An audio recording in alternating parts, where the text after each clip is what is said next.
imure nyakoro mgajwange no mara enirio makare ndarika ariyo dwe no mara ariyo gana ariyo prariyo kod abich chieng' Jumapil waikoni weche manyien channel maro imure ero kamano komira mogi TV mar mi weche manyien waikore yo makare kabinde liet mar siasa mado jimbore pacho kanya kwaro mgajwanga kabinde weche go mag somo bedo kod ng'ikro kahenya tekunde go mag tiegro kakoro gibuono chopo apise mag helb kaluwore gi deko mag omenda go amiku mag wachno kachiel gi nek mosetimore bo ma Homa Bay kamano nege askofu kara jadolo gi pala e altar nyakoro mgajwang wacha bende chochu nyanya walon machiegni ahinya e county no ma Homa Bay bende parni nyatu dikodwa helai mar ote machuok hari adeka ocheno nanka bende wantie live Facebook Ramogi TV ke imbui mar S kachiel gi Ramogi TV Kenya mbui mar YouTube magi thuon weche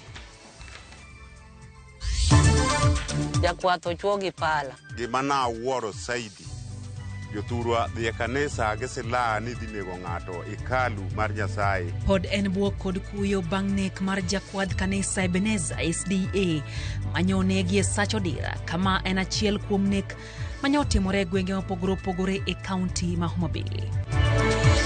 Tuambiane ukweli na tuache upuzi. Sisi wengine tulipita vitisho. Saa zile gavana afanye kazi vizuri, si ati tunasema kwa ubaya. Wajumbe wengine wanazombea magavana kama watoto. Sisi sio watoto wenu. Yuarruok ne omuoche romo mar Harambe manoyuore gi jotelo mag UDA e gwenge mag Moy's Bridge e county ma Uasin Gishu.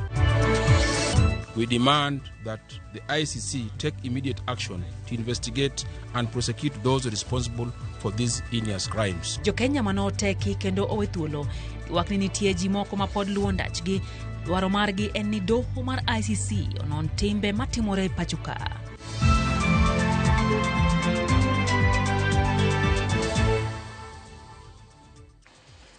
Machiegni nyakoro mgajwange chendo ni maro imore wantiere gi jaloko mora Belinda Phillips nyinga Lydia Okeyo. Machiegni obila e county ma Homa Bay dhi nyime gi timo nonro ewi masira manyotimore kanisa dwen ma Ebenezer e kar chung'od bura ma Suba South kama jakwadh kanisa no nyochuo gi pala ma onegi gi jakwath wadgi ewi altar mar kanisa no wirani ne gilaro weche mag hera. Kajafom marwa e county ma Homa Bay Ali Abich lero county no nyobedo kod ripode 4 mag joma ochuo gi pala kendo onegi katudre gi weche mag gwandruok e weche go mag hera. Mayen chal mar kanisa dwen ma Ebenezer gweng maramuya kama chielo kum jokwedhe mar kanisa ni Francis Opeyo ne ochuo gi pala mowito ngimane kod jakwath wadgi ma osebedo ka chich kode ne ogajore kod minode ma bende lemo e kanisa ni kaluwore gi chenro mar kanisa ni Francis ema nyinge ni nitie list kaka ng'ano mane dhi chiwo chiemb chuny ne jokristo odiochieng' manyoro ma bende noduogo tore bang' nyawadgi mano manore kod pala chuoye mbele jokristo. Sama nyo ma timore an kaka jakwath nyo wuok oko mondo alos chenro kaka elders bang' mano to winjo koko to kabiro tayudo ka jokristo ni oko na kao jatuo ma ringo go hospital enawi marach ni kana chopo hospital ka daktari pimo jatuo to nyisa ni jatuo osetho. Nyoro ene manyoni ngo bednwa e migao mar yalo. Minod Francis pimona ni wuon pargeno ne omonde kanisa mondo ikre ne chendo mane en go ema ka chendo ne dhi nyime to jakwath wadgino ma bende no manore kod pala mane oting'e bagne ne omuomore modhi ochwaye kod pala ka to dhi ochiwore no wuon e lwet jalup ruoth makono mane otere te sendo bila ma Magunga. Wadhi kanisa gokinyi kaka pile to nikech kanisa ok inyal paro ni ng'ato nigi paro moro manyalo nego ng'ato ke ji odhi kanisa ni ji odhi olemo kochung' to ne en gi bagne an aweno wuok nodhi oko odok kiri jokwedhe kaka manitie oko koma giloso report cha to kalo kama to kako kalo gi ng'wech ni to wuon parwa kama no bede mbele kanyo odhi to chuone to pudho ni to wuok koro kako wuok gi ng'wech to wuon parwa chung' kuma no bede kom to wuotho tielo ariyo to gore pe. Kanisa dwen ma Ebenezer ni odiochieng' manyoro nobedo kod pek bang' ka Francis Opeyo ne ochuo gi pala mowito ngimane e kanisa niendi. En tim ma bende pod okelo buok mapek mokalo ne jokristo kanisa ni kaachiel kod jogweng' kod familia mar Francis Opeyo. Tend nanga makono yango ni Francis ne jakwath wadgi nonego ka osekuom gajore kod minode weche mag hera kane osimo jopiny wi kawo chike lwetgi. Jothurwa owe kawo serie lwetgi. Ariyo kopondi kata in gi wadu gasira many sirikal mondo mi okonyu. Gima na wuoro saidi jothurwa dhi e kanisa gisila ni dhi nego ng'ato ikalu mar Nyasaye ok ber kana winjo seche magi ke ka police station wuoyi ma wuod nergi wuoyi manothoni nowacho ni to omera inego adede nikech wach dhako. Koro nenore ni nitie weche moko mag mapenzi manyoge laro. Jakwath ochuo gi pala. To ok ni ne en wach mochakore sani, ne en wach manochakore chon. To koro nikech ji ok nyal bet piny ma wach emomiyo wach ni nodhi mogike tho. Kumachielo bende familia mar japuonjre Sherila Awino jahigni 20 mane nitie ike mokwongo e kar tiegruok ma Mawego ne ochuo gi pala kod jaherane ma bende en japuonjre Mawego bang' winjruok bede kindegi. Japuonjre no mane pek ne onegi kod nyathine mane ni ei ma jadweche 4 e kinde monj ma kamano kendo bila dhi nyime kod luonda chachejno ka familia mar japuonjre no to bandho ratiro mar nyargi no. Tema landlord sama atakati molawe godono kogik gi mbele to upuko oromo gi bodi monindo piny mane kako nyisa komenye gi to yudo ka en ng'ama ginene remo wuok gi bathie kora ginene kora chich. Koro nyako manye gin kode ot ni manene gi Sherila ot ema onyiso no mondo bedi mondo mi giyud kaka giting'e kae to giting'e gikete apiko kae to gikawo leso gitwene godo bindie komane ochuoyo koka chich ma nyambicho wuoke oko. Koro giringo kode ka gibiro kode Kosele on the way kapok gichopo ka to chal ka gime e kaka chunye odhi. Koro kopek kogole to wayudo ka en dhano mose ginene fuonde gete oselosore kendo ne en nyathi manyako. Ng'ama oneko no onego ji 2, onego nyara onego nyakwara. Ng'ama otimone kamano Nyasaye man kode lakini oweya gi lit. Mano nyara mar 4 to weya gi lit. Masira mar pala bende nowuok e gweng' ma Ogongo e kar chudo bura ma Suba North bang' japuonjre ma Sumbi TTC ne ochuo gi pala ma onego rawera moro ka gilaro nyako ma jaklas 12. Ali Abich, Ramogi TV, Homa Bay. Jokenera Choganda mane Hondi kendo bang'e we thuolo wacho ni buo ngimagi kod jomoko manonro margi pok oyang malong'o. Giywak ne gin kod luoro kaluwore gi bedo ni nitiere jogo ma indhiyo to gikone ikwanyo ringregi ka osenegi. Aka jafwambo marwa Cynthia Onyango lerono riwruok makeyo ratiro mar oganda kata Kenya Human Rights Commission wacho ni ji ma ok tin ne 69 osekwany ka otho bang' ripodegi wuok ne gilal. Bob Njagi, Aslam Longton kanyakla kod Jamil Longton mane ondhi tarik 19 dwe mar 8 higa mokalo e kar dak mamlolongo. Koro wacho ni gidak kod luoro bang' jomoko magichichni gino bila luorore kama gidakie kendo siko kaluwo gi otieno kod odiechieng'. Since our release, we have been trailed by individuals we strongly believed as security agents. On January 5th, 2025 at 6 a.m., I noticed a black Subaru Outback KDP 044J. For days, the car was parked near my workplace with 2 occupants, a man and a woman, inside at all times. The exact vehicle was also seen surveilling Jamil and Aslam Longton on multiple occasions. Luoro mar Njagi kod jowetene en ni nyalo ndhigi e tielo mar 2 kendo ngimagi ok ni kama ber. Giwacho ni gisegoyo lipot tisendo bila to nyaka sani onge gima obila osetimoe. On January 29th, we reported these surveillance incidents to the DCI in Kitengela police station. However, Aslam, and in the presence of Jamil, was reporting the surveillance, a police officer at the station assaulted him. The incident was reported to the OCS of Kitengela police station and the Kajiado County Police Commander, but no action has been taken. Anyuola mar Justus Mutumwa kaachiel kod Kalani Mwema mayande ondhi kendo yud ringregi chieng' mane ogai mar obila Douglas Kanja ochopo e doho mar lero kama rowerego nitie. Bende wacho ni gisebedo ka gidak kod luoro bang' nembni moko gochonegi kanyisogi mondo giwe luwo buche mag wedegi mane ondhi ma olal godo. Giwacho ni joma gochonegi wacho ni ponono gidhi nyime kod loso ewi lal mar wedegi to gin bende gibiro lal miru. The caller warned me that I would also be forcibly disappear. I soon realized I was being followed both on foot and vehicles, often at night. This surveillance intensified when Inspector General of Police Douglas Kaja and Director Criminal Investigation Mohammed Amin Wadiu account for the brothers' whereabouts. We found his body at Nairobi Funeral Home. I received a call from number 78 23 49 70.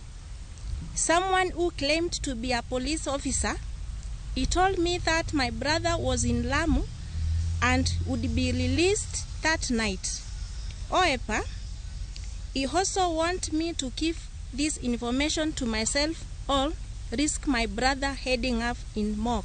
Kaluwore kod riwruok makedo ne ratich oganda KHRC, oganda maromo 89 selal godo, ji 26 pod inono ndachgi kama nitiere ka ji maromo 69 oseyud ka owito ngimagi. Kwayo margi en ni mondo keta put moyiedhi kendo mochung' kar kende mondo onon ndicho, lal kod nek mar oganda jo Kenya mapiyo kendo nyisgi ni gin ng'a giri mandhi oganda mondo kawnegi ondamo mar chik.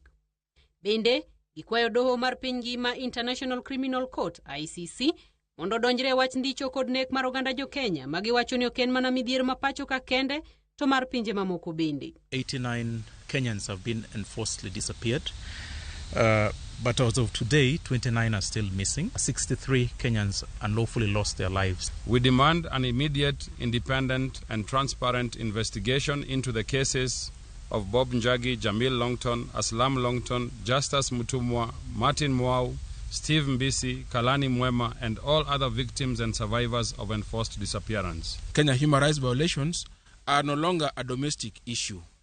They are crimes against humanity. We demand that the ICC take immediate action to investigate and prosecute those responsible for these heinous crimes. Cynthia Onyango, Ramogi TV, Nairobi. Kanyaga. Odhe mago mag siasa tulono muochero moro manoyure gi jaod bura ma Kapseret Oscar Sudi e gwenge ma Moi's Bridge e county ma Uasin Gishu. Eromono ne igeto choki omenda ne jogo manoyudo midhiero kotenre gi mach manomuoch kendo kelo masira ne jodak ma Moi's Bridge e county ma Uasin Gishu. Wananchi hoye! Naomba tutulie tutambue viongozi wetu sasa. Tafadhali. Yorok ne omuoch mana seche ma jaod bura Masoi David Kiplagat nochopo nyasi no mararambe mar siro jogo manyocha yudo masira mar mach e gweng' ma Moi's Bridge e county ma Uasin Gishu.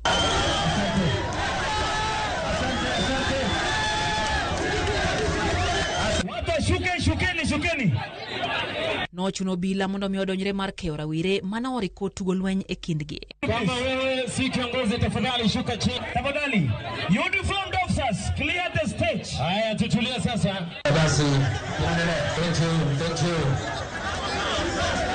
Amana ingia basi ni mheshimiwa Jaod bura ma Kapseret Oscar Sudi kod gavana ma Uasin Gishu Jonathan B gine moko kuom jotelo manoyorero makamano. Security kama wewe si kiongozi tafadhali shuka chini. Tafadhali. Uniformed officers. Kama mimi ni mjumbe wa Uasin Gishu na niko na kasi ya kukuja hapa Soi, nitakuja, sitawapa mtu ruhusa. Tunakubaliana? Kwa sababu tunataka kusaidia wananchi walitupigia kura bwana. E gwenge ma Kakamega, Governor Fernandez Baraza nojiwo piny osilwedo telo ma jatend piny Kenya William Ruto kaka yor miye thuolo mar timo dongruok. Nyasi mar Solomenda e gweng' ma Lugari, jotelo go wacho ni nitie josiasa mageto njao pach jopiny kuom nyisogi ni okumba mar SHA ok ber. Faruk Kibet ambia Mheshimiwa Rais, sisi tunashukuru sana ile uongozi ambayo ako nayo ya kuunganisha Wakenya wote.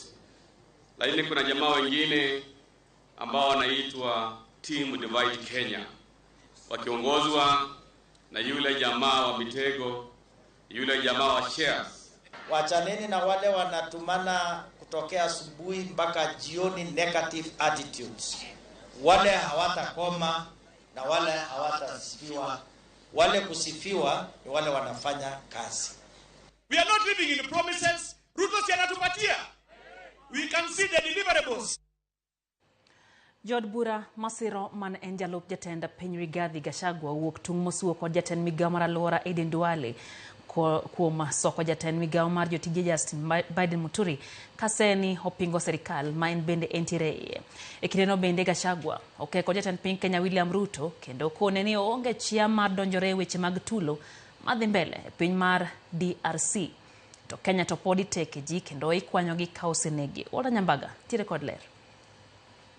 Iteko mar ng'wenyo lem jatend migawo mar jotije sirikal Justin Muturi kendo lwero dende masani timo kod jogo masiro jatend piny William Ruto. Moko ni Muturi ok nyal elo dug sirikal ma entiere kendo nyako gwetao ni mano chalo pado lwedo mapidhe. Jood bura masiro jalup jatend piny machon Rigathi Gachagua odok ne Muturi kendo kone Muturi ni omed mana medo yien kendo.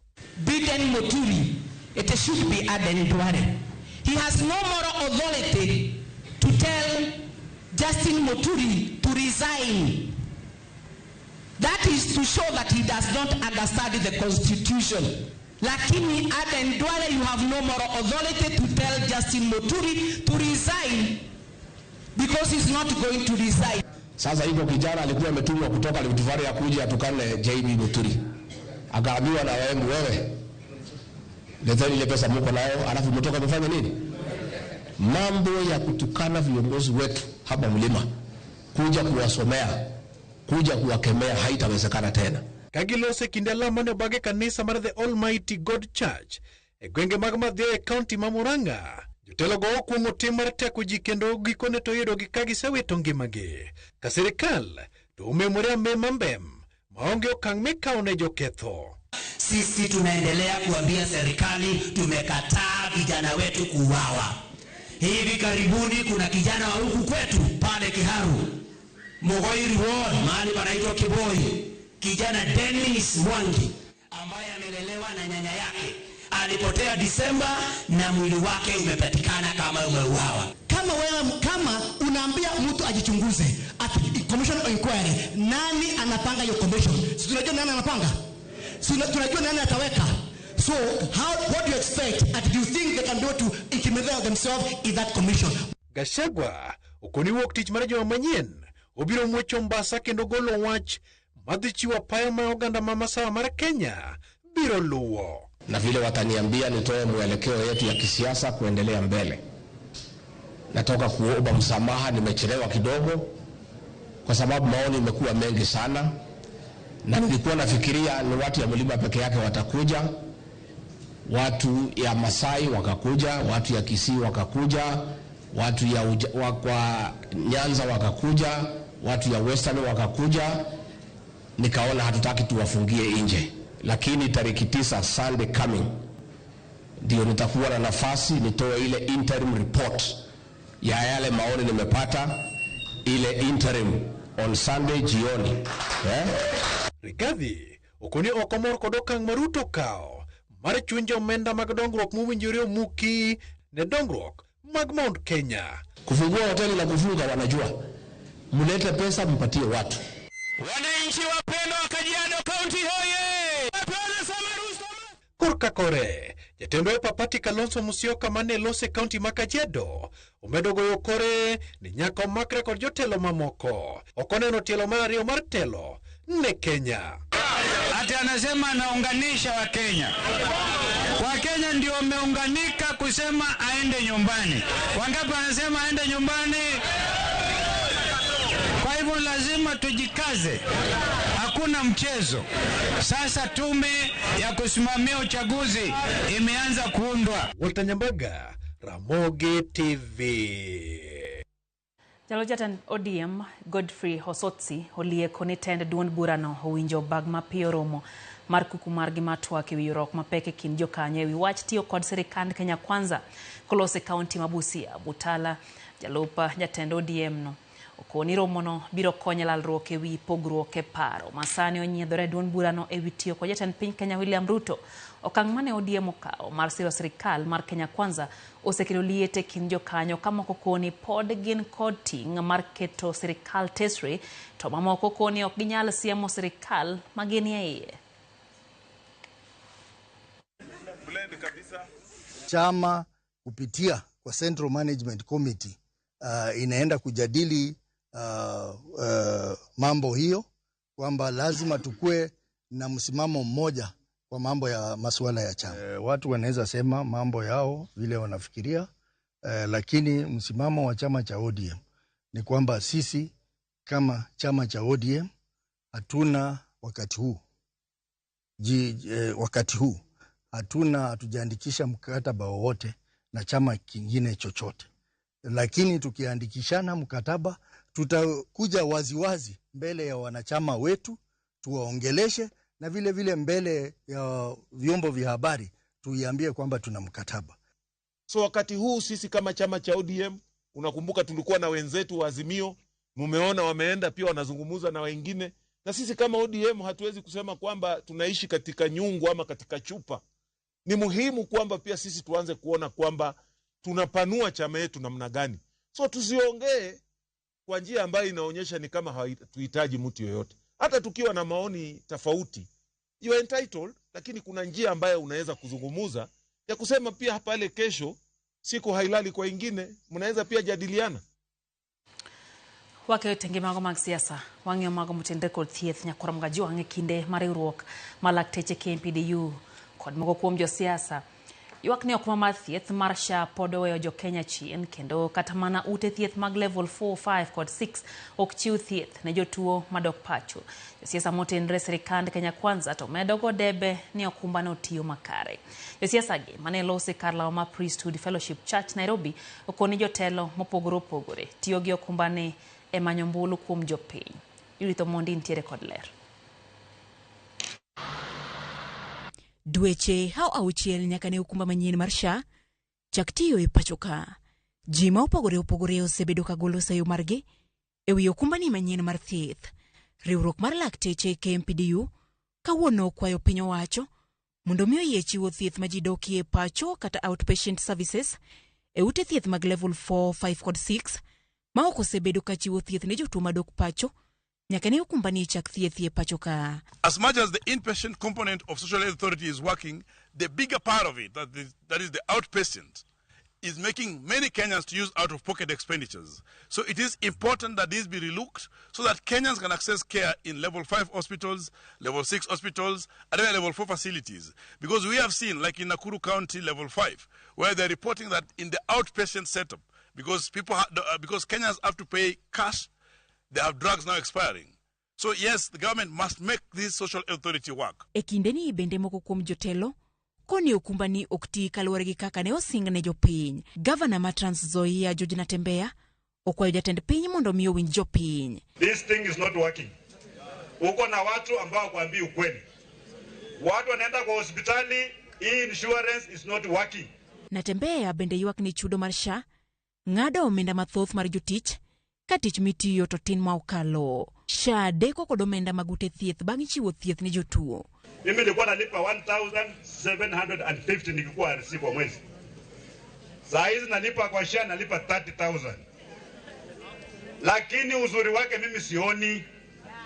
Kama county tunadai SHA 263 million in refunds. Tutadua wadau namna gani kama tunatumia fedha na hii SHA iwezi kufund watu. Kata kamano jood bura mag Kenya Kwanza to kwedo weche gi ma okalo ka gikoni mago gin josiasa masero mbulu kuom jopiny. Kuna wale wanasiasa lazima wawe na kitu ya kuelezea wa Kenya, kuwashoshea wale abaye badala ya kuona Kenya ni nchi ambayo tunataka kwenda pamoja, wanaona tu vile matamshi yao yatakuwa ni ya kuwakisha moto kwa wananchi. Ni mfumo ambao unawafaidi wananchi kule mashinani, hasa wale ambao wako na bili kubwa kubwa, na tumekuwa tukipata hadi testimonies za hawa wananchi ambao wamesaidika na wamenufaika kupitia kwa hisha. Kwa hivyo ikiwa kiongozi yeyote ataweza kutumia maendeleo kuyakemea hivi kwamba mwananchi ndio atakuweza kuumia, huu ni wakati wa kubuni na kufanya kazi. Nyakasani kaluwore kod piny owacho maromo ji milion 8 osendikore kod SHA ka ute thieth 8,700 osendikore mar chiwo thieth kod okumbani mar SHA. Judith Omondi, Ramogi TV.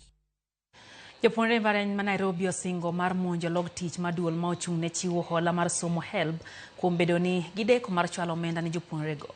Kaluwore kod jatend jopuonjrego Madzayo Ndegwa, jopuonjrego onge kod nyalo mar ritore e skunde kata mana ndikruok ne somo bende ok ginyal. Nyaka sani giluor ni ginyalo koso timo penj, kamoko bende ok dhi ndikore kaka owinjore. Gino makoro dhi duoko gi piny mokalo.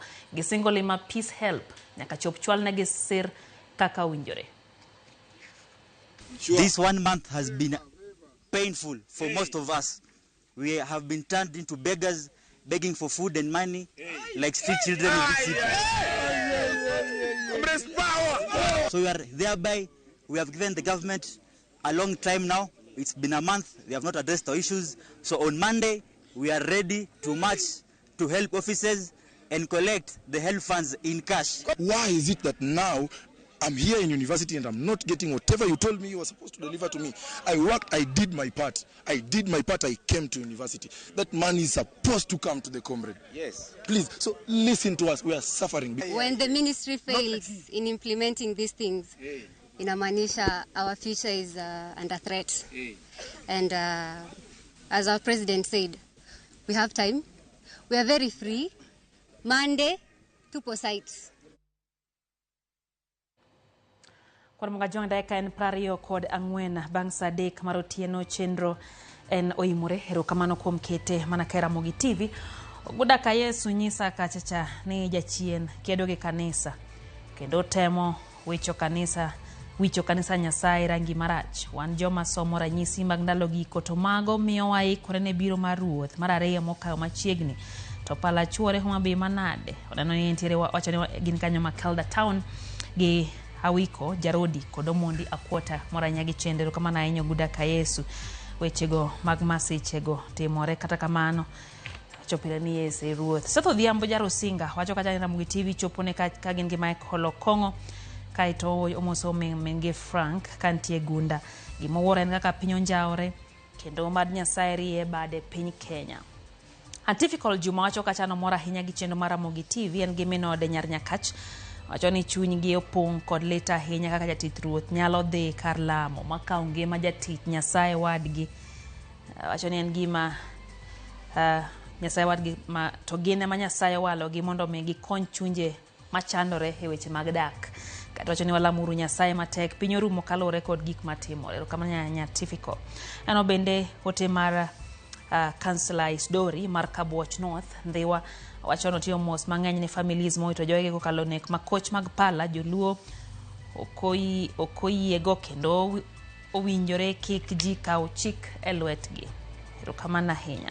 Eno kanyo ote mar Mwalimu Jael gi Mwalimu Bernard ka gintiere Migori County kachiel gi Mikaya gi Michelle gi Manuel gi Goch gi moranya gi chendo. Erokamano ahinya kuom keto Mugi TV kata kamano mago matimore e piny magi wacho ni makodhogi. Mandelo ni ala mar Kibiri Ward wacho ni entiere budho kaka pile gi familia mare gosiep ni Pastor Justus Okodo gi Pastor Fred Okuku mar Obunje District, Tom Carolina Menge Christine kata wacho ni pinye morumo lakini Nyasaye ok nindi. Jogo neno malit ahinya kata wacho ni chieng' giko biro bedo malit bura kialo. Pastor Ongonge ni kachama no Pastor Ongonge John wacho kacha no paki Yesu kata wacho ni entiere Homa Bay County kata kamano wacho ni masira mamako Homa Bay County e yornek ma ok odhi kare okwa mondo jodolo luong lawo makende mondo mi olam go ne county ma Homa Bay. Wacho ni ochwalo mos ne minode Molino Ngonge, Pastor Elizabeth Okeo, Pastor Jairus Ager, Pastor George Nyasaye mondo rit joglo church te wacho kamano.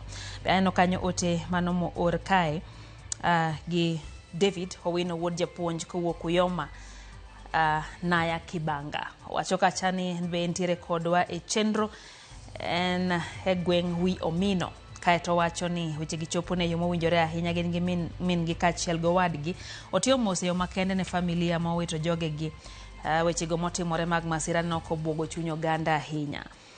Onyisa kacha ni en main pilot Mandhiwa owuoro nek mar kanisa piny wacho ni okuong'e omora ahinya gi chendo kata kamano en gima wacho ni en nek mapende piny kuro en gino mabende okowinjo bende otimore ahinya to hei dolo. John Waweru Ouma wacho kanyo ni entiere ka en Sindo Mwalo wacho no wuoro mana weche masuba.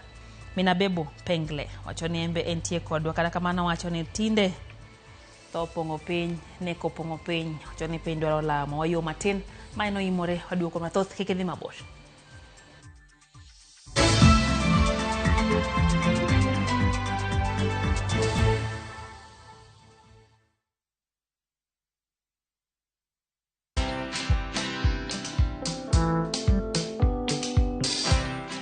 Mabrother, chekini story fulani la penjuzi mtani record manze. Lakini bro, kazi itakuwa tu ni kujaza simu na hizi mavida. Ai, kujinice tu kaka. Mwananchi gani ya narada medali ya pesa? Leta tenje ni kushow tutaomoka. Citizen Digital wako na platform fulani kwa site yao inaitwa Wananchi Reporting.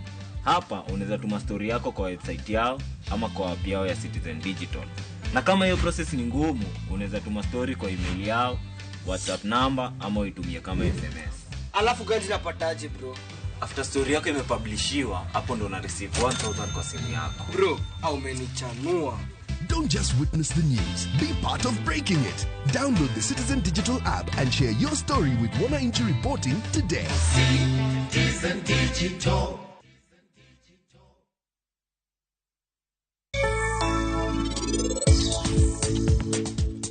Gengi paroni kagi keto param gi karan mondo fukaits kamora chiel gengi biro winjore mano gima ano kanyal yego kata mati.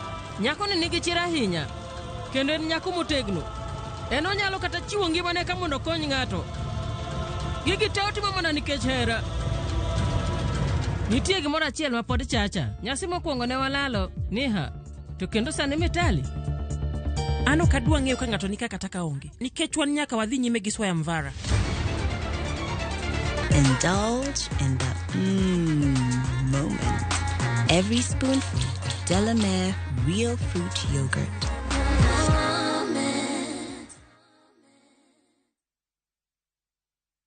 Let the day perish wherein I was born. Every story is different. Some stories you find in the headlines, some come from the heart, but every story is worth hearing. Viusasa brings you Murder at Got Alila.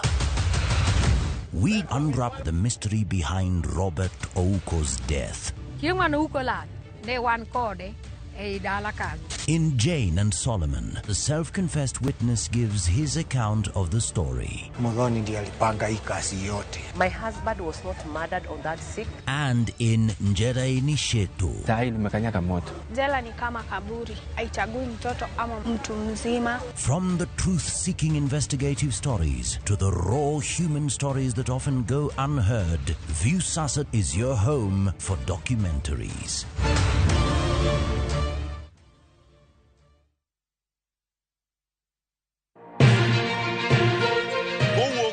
Mama Nairobi, machiegni gi Naromoro. Kokale gode koda ore kendo mol e gwenge duto mapachoka. Okinyi kokinyi, wayango ni kaka pinye oru. Ma en rupe. Kama wami nonro to kod chal mar fwambo. Wa encourage conversation. Wamenyuni weche mama kongimani.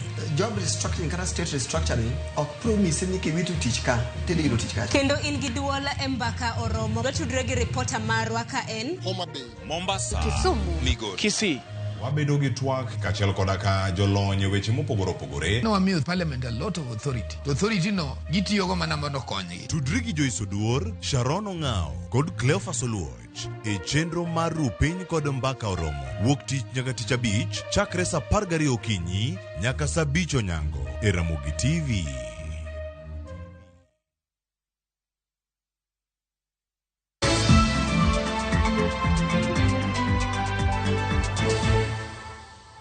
Machiegni kendo nyakoro mgaji wang' chenro eno imore wadhi mbele gi weche manyien.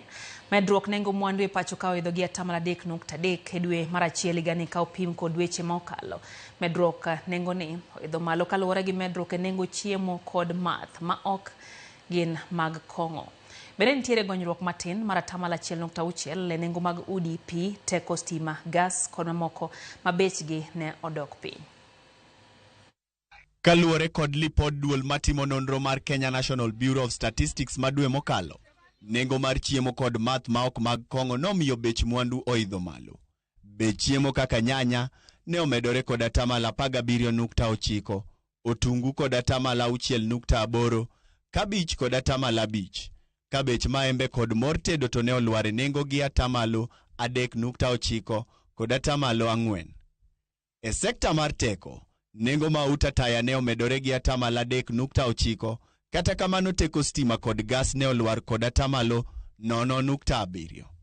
Sekta mar somo ne oneno medruok kod 1.6, mokel kod pesa mitimo godo tuition.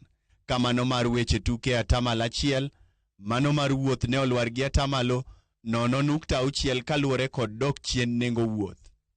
Medruok nengo mwandu ahinya to mar chiemo pachoka en ranyisi ni pek mar ngima medo idho. Mae dipo ka ohinyo oganda ma odak e bwo rang'iny mar chan. Isaac Okech, Ramogi TV. Jodak e gweng' ma Alara Nyambija sub-county mawendo e county ya Migori ma osebedo kod midhiero mar yudo pi maler. Koro nyalo buonjo bang' yudo pi maler. Mageno mare osir kod bad migao mar piny owacho ma Lake Victoria South Waterworks Agency, apis jaod bura mawendo kod kanisa mar Catholic. Jojo manegiler kwa county ma Migori. Kuom higni mathoth dagego mag Alada Nyambija e sab-kono mawendo osebedo ka wuoth mabor kamanyo pi ma gitiyo godo ka wuok e aoche kata sokni ma ochido nikech nok mar pi maler e gweng'no. Tiyo kod pige mochido simo kuom jodak e gweng'ni yudo tuoche mopogore opogore ma ikelo kod pi ma olil. Chon ne wayudo pi molil e aora. Bang'e nokunywa sokni to nodoko dinore man gi kute. Pi nolil ma iwane kayowa. Kata kamano, wuoth ma jodak osebedo ka wuotho giko to koro rumo bang' yudo pi maler magedo mare osir kod Lake Basin Development Authority, kanisa mar Catholic, kaachiel kod apis ma jobendo mawendo Walter Owino. Ochego lil kendo pi giduono. Koro wadwaro ne wan gi dwaro mondo wayud pi maler to moloyo mondo okony nyithindwa. Kane joloka osiepe nobiro ka to neno nyithindo adieri ka tindo kendo timo buru to pi bende oyudo ok yot, ne gikonyowa gimiyowa pesa madirom $2 million. Kendo Bishop Michael Odiwa nomiyowa rusa mondo wapatna gi sirkal wati kanyakla. Security chakore kodwa wawegi, omiyo wan kaka jo Alara community gima ber ma wan go kaka wuono kik wawe jo maundu moko bichak ketho gini. Ang'eyo ni nitie joma kata pipes muneno tero pini ka ginwang'o opportunity to ging'ado pipe. Pini magedo mare okawo omenda maro $11 million igeno ni dhi tieko midhiero mar pi ma jodak gweng'ni mag Alada Nyambija osebedo godo kuom higni mathoth. Konyowa e pige molil mane waomo chon, okonyowa e ting'o ndoo kwadhi aora. Sani kora kama nyathi dhako mata koni kawa pi kodhi omna pi kaseriedo kibuchena kama obiro maber ma wede watete te okelonwa ni. Namanyo pesa through sirikal to watudore gi jo Lake Victoria Water Service Works ma wan go kaka wuono motelne gi injinia Gwandagi. Midusa Paula Gwanda metiegruogno mar Lake Victoria South Waterworks Agency mane oteno jobendo mawendo Walter Owino e kinde yawa yanga pigni ne wani pini dhi chopo ne oganda mok tine gana uchiel. En pi muhimu kabisa madhi konyo jogweng' gi skunde makagi. Koro wakao boholni kaeto waketo pump kendo waketo ne solar system. Emago pigno. Agwanda wacho ni Lake Victoria South Waterworks Agency kao kalo kuom migaono mochwe keyo pi e pacho kae. Koro ikore mar konyo ne koro oganda obedo kod pi maler e gwenge duto e pacho kae. Wadwaro ni jo community orite. Nikech wang'eyo ni thagruok mar pi osebedo gima chendo e gwenge kendo sana mag rural. Gimotiyogo mokwongo ni kuonde mosekunye pi to pi ng'eny to ne ok oyud teko mar keyo. Wadonje mokwongo. Waluongo ni mago low hanging fruit.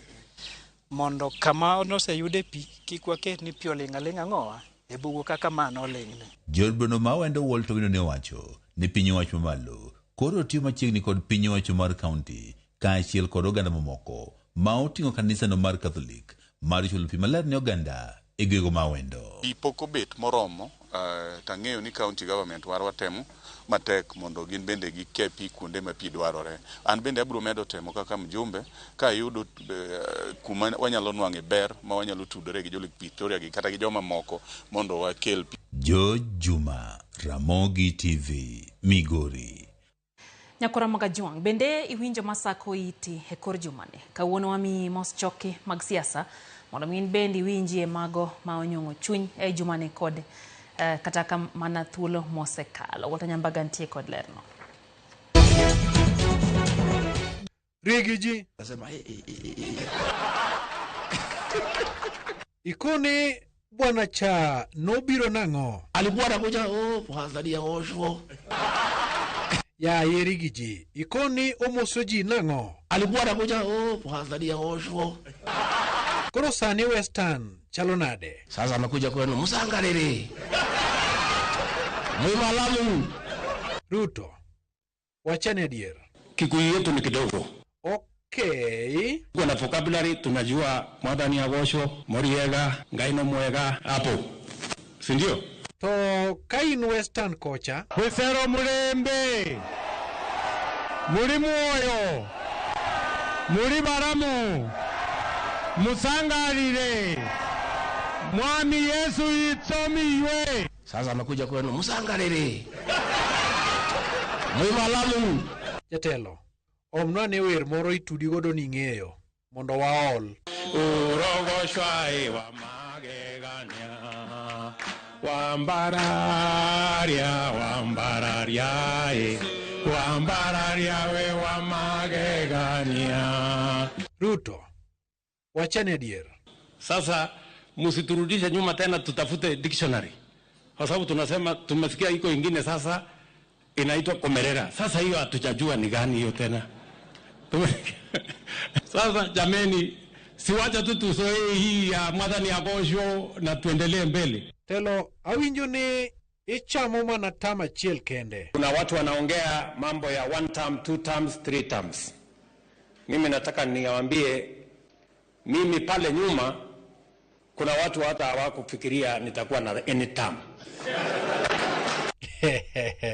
Kindiki, Udukithure, wachini beyego. Yani pia watu wengine wanatutisha huko jana.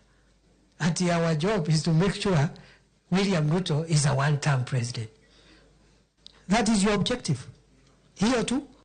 To bende isewinjo ni nyal thichin be. There was somebody in this office. Today is not here. Now he is giving us ultimatum from funerals. Wawere kodi. Peter Francis Masara. Pinyruoth otimore nade. Pinyruoth polilaro.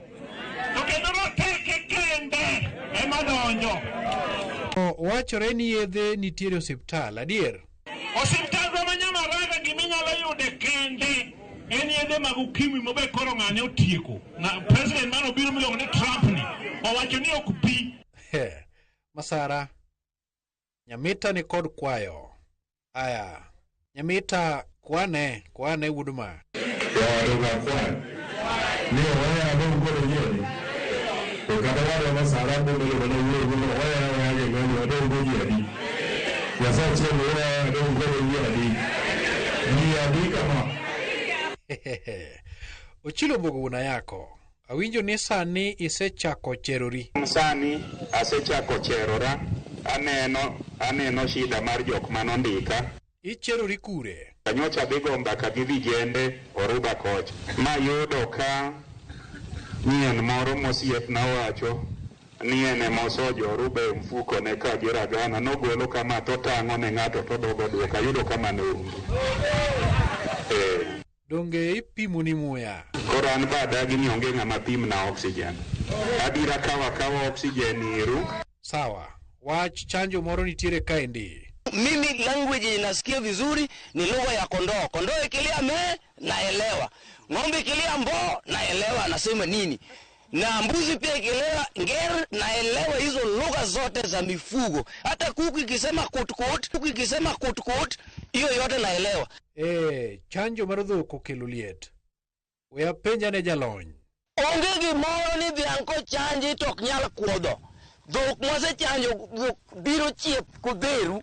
Mayo, ikoni livestock siela ng'owa. Dhok mwase chanjo biro chiep kudheru.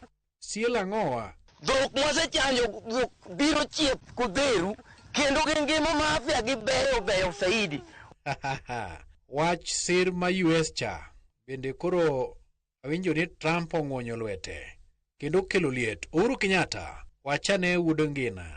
There were some people the other day crying, oh, I don't know, Trump has removed money. He said he's not giving us any more money. Watu wanalia. Why are you crying? It's not your government, it's not your country. Okay, gwenge mag Siaya. Orengo kapinyo lokore to in ga ng'owa. Anya tie. To kamo ya maracho donge piny. To kuna lokora nyawa. Alokora nyawa. Mago ema sako it kod Walter Nyambaga. Ba. Rokamana ahinya Walter Nyambaga kuom keto more chunyo gande kinde gima pinyo tweleso. Nano kaba Batur wachoni ntiere weche moko winjo wach kata e kanisa jadolo malungore ni jadolo to nitie weche mamiene ok en gima kare mago joma ketho nying dolo kendo mieno gi chilo. Jadolo to yudo teko kure mar erokamano ahinya. Patricia Onyango wacho ni erokamano ahinya kuom keto Ramogi TV. Job Jagongo wacho ni entie Eldoret Langas kaeto wacho no mora ahinya gi chendo. Kata kamano wacho ni josiasa ma pacho ka otine jopiny giwere gi siasa. Linus Joey Omondi wacho ni entiere Awendo Didi Division Kobuoro. Wacho ni gima otimore Awendo kone ni kawuono anyuola moro ochielo rawera moro monegi kanyo. Wacho ni nyinge Joseph Kisunge mosa ahinya bona na wang'ina motimore kod Linus Omondi. Joey erokamano ahinya entie Kisumu. Samuel Okech wacho kacha ni entiere Nairobi gi Masi gi mama watoto. Benta Charles wacho ni entie Karen owuoro gik matimore mabe weekend ni wach mar nek ne bede ruma dieri. Engineer Lazaro Kanyambo bende entiere kodwa e chenro. Wacho kanyo ni en gima odhiere ni femicide cases koro are taking new dimensions. Kasane wacho ni jadolo nyalo pando pala heimo mande chugo jadolo wadgi. Wacho ni en lweny mapek mar chunje maricho. Mano engineer Lazaro Kanyambok. Mina Bebo wacho ni breg pinye masani ochot kaeto juok jako kuro. Wacho ni entiere Awendo sub county gik matimore Homa Bay go hemo wacho no mako dhoge ahinya. Kaeto Mama Sonko Mikael Kiloki wacho kacha ni embe entiere kodwa gi wuon pare Kevin Adada. Kenya otambore bedo gi kweo tek manade ruoth mondo mi okonywa. Wacho ni ogai manyato jaduong' Oure Rapemo ko jaduong' Banado Nyach okaw mos mage mora ahinya gi chenro. Benano kanyo wacho ni mien gi Benta bende entiere kodwa e chende sang. Otema Jakom Gideon Midega nyakwa Dorka wacho kacha ni en wuodu Yoma. Wacho ni entie Kisumu owuoro kaka nek mar pala odwa medre Kenya ka walamuru piny ne piny Nyasaye ema nyalo konyowa. No bende kanyo Upija Jachuma wacho ni en bende entie kodwa ka entiere Nyamasaria Kisumu kaeto wacho ni minode Mama Brighton Aseko Ker Deno Molo mar Maisha School Kadiju kod jochuma duto ma Kisumu ka mos mage. Stephen Oginga the governor wacho ni weche gichopo ne yo makare entie Marindi. Wacho ni Odhiambo Tall Best ka mos gen kanya gi ji mang'eny kama oting'o Melda Gene. Ben Maina wacho ni embe entiere kata kamano wach mar nek mar Kenya kae. Wacho ni koro nyaka sirikal donjre en wach ma timore piny maru kendo winjo olose kaka piyo manyalore mondo mi nek mar oganda odogie piny. Oyo matin maino imura duoko kod mama tuke kikidhi mabor.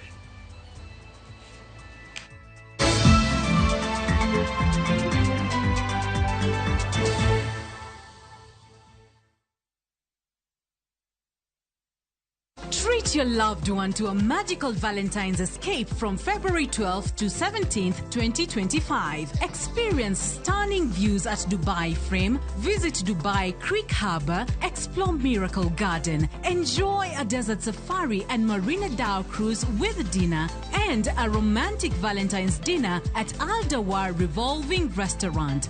This unforgettable getaway, including visa, starts at $1,120 per person sharing. Book now. Lipa Pole Pole. Visit viewtravel.com, call or WhatsApp 0703 254 254. View Travel. Dream. Explore. Discover.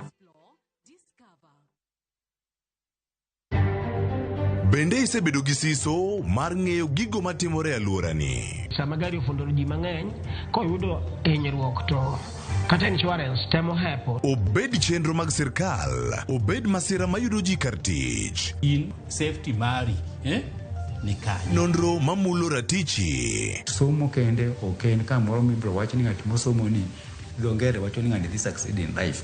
Wuok tich ka wuok tich. Iro curriculum design uchinj e chenro mar rameny piny sa 1:30 otieno. Wan oganda lunya ka koro waneni to be wanyalo bedo gi kembni. Nyise oganda jo Kenya gimonjo be ni giwinjo kuomi. Ka ikelo ni gi Lydia Okeyo. Koro ngoja ng'wa twak mar rameny piny. Chik by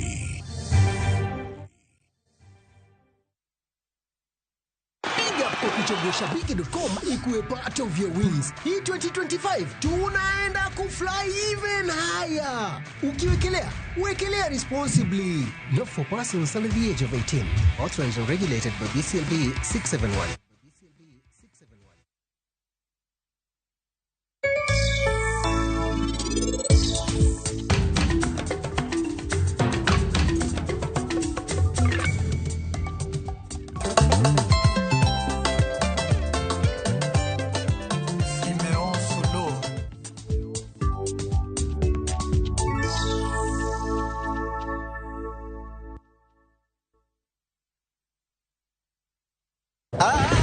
oken mana sigand hera.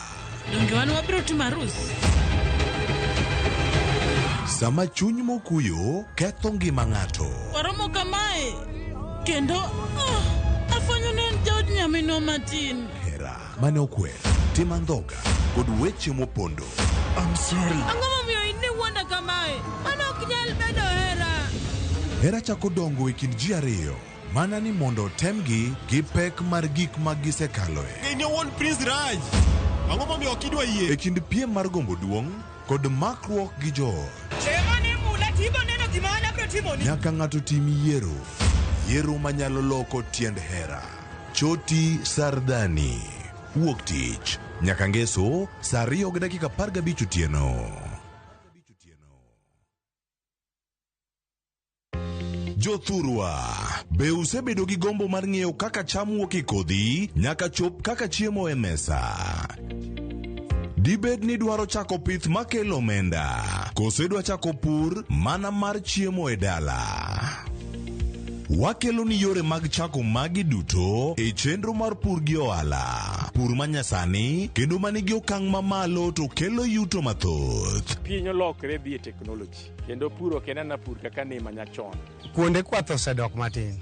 Tinyalo bet gi dhiang' achiel mar grade, tikete ot, tiomone chiemo to ochiemo. Pur mchele ber kendo nyalo teri mabor. Ngimani be nyalo lokore gi higa 2 kende kitiye yo morere. Pur gi ohala kelo ni jopur kendo joma olony e weche pur. Chieng' tich adek saa 1:45 otieno, kik bai.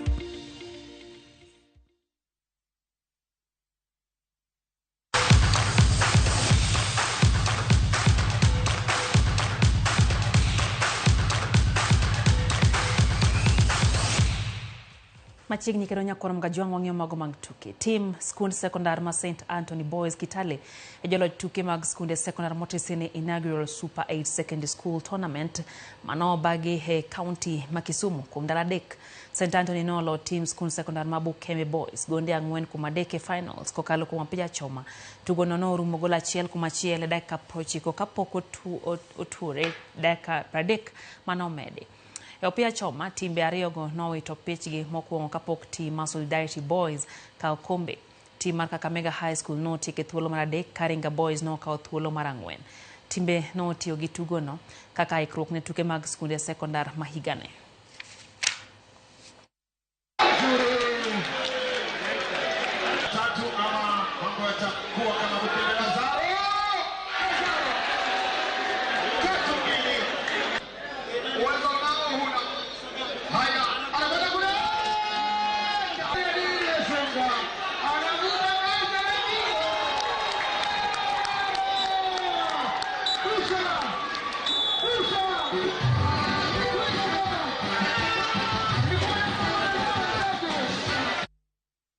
Sir mar timbe kowo kuom riwruok ma Dr. Raymond Omolo Foundation no chope county ma Garissa ka timbe ariyo mawuok e county no noyudo sir magi tugo kaka achiel kuom okang' mar miyo rawere thuolo mar tiyo gi mich margi. Kano wuok gi jofwambo tok chiwo sir ne timbe. Jawachelo riwruok no Michael Otieno noko rawere mondo mi obed gi paro mar tiyo gi mich ma gin godo mar tuke. Adhula ka giwere gi paro mar rito mana tije magapis. Jalup Commissioner Sebastian Hokiring nowacho ni timbe maundu gi kuo matindo tindo odok piny e kind rawere boma ma Garissa kotudo mae gi weche tuke ma oidhe bomano. Nokwa ruodhi mantiere bomano mondo mi odhi nyime gi siro rawere e weche mag tuke.